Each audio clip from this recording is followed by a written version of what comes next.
So Handel was a great musical celebrity of his day. When he moved to London, he was increasingly popular as a composer of operas.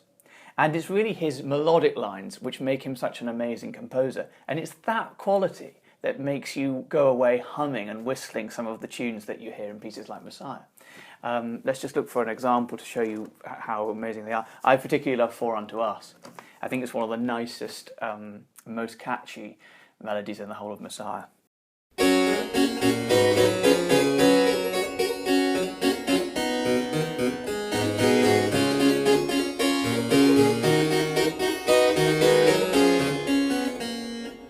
So what makes these melodies just so catchy? Well, for a start, they rise and fall incredibly beautifully, and they fit the range of the voice and they fit the text expression incredibly well. But there's one secret ingredient, which is the bass part, and that's what really interests me as a continuo player. Handel often uses the most amazing sequences, quite well-known sequences, that all bass players and all musicians in the 18th century would have learned as part of their fundamental training. And a lot of these are still quite familiar to us today, such as the circle of fifths. So what is continuo? This is the art of embellishing and playing harmony above the bass part. And it was really a shorthand. Composers in this time were dashing off music incredibly quickly, and everything was handwritten, either by themselves or by their students or scribes. So in order to save time, a very handy system was invented where you could just have numbers and then the bass part. And continuo players know how to translate these numbers into sound. It works particularly well in sequences. You can really hear how there's different ways of doing it. Let me show you one particularly good sequence. It almost sounds like it's actually from a pop song, but it's actually from one of my favourite movements in Messiah. Lift Up Your Head. So here's the bass part in a simple version. You're probably already humming that along. And then you can put different chords with that. So a very simple way might be just doing this.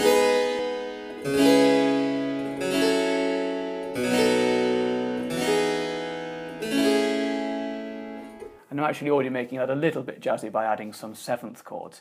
And of course, as a continuo player, you can play it in lots of different ways. I could play it, for example, much higher and more full.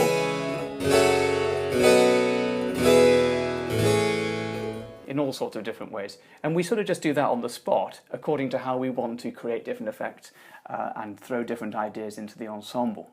So here's a really common bass part that all bass players know, the cycle of fifths.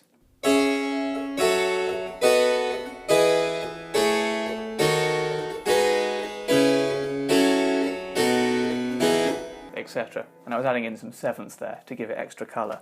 Here's another bass part that you could do.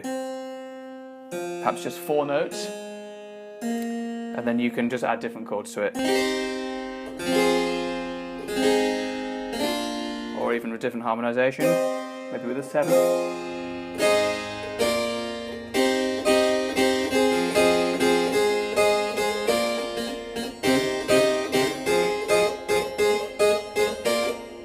Or even maybe something like this.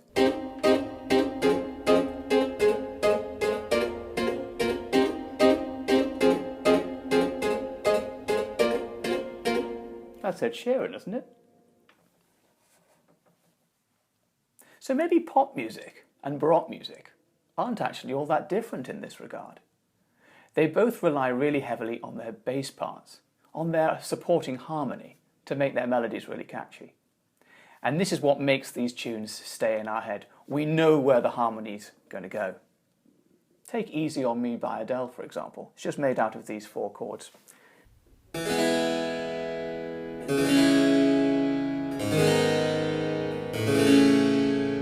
Second one has a 7th in.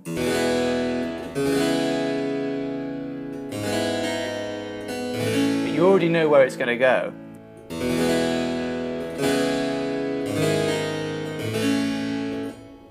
I wonder what that would have sounded like if Handel was going to play it. Maybe with some embellishment.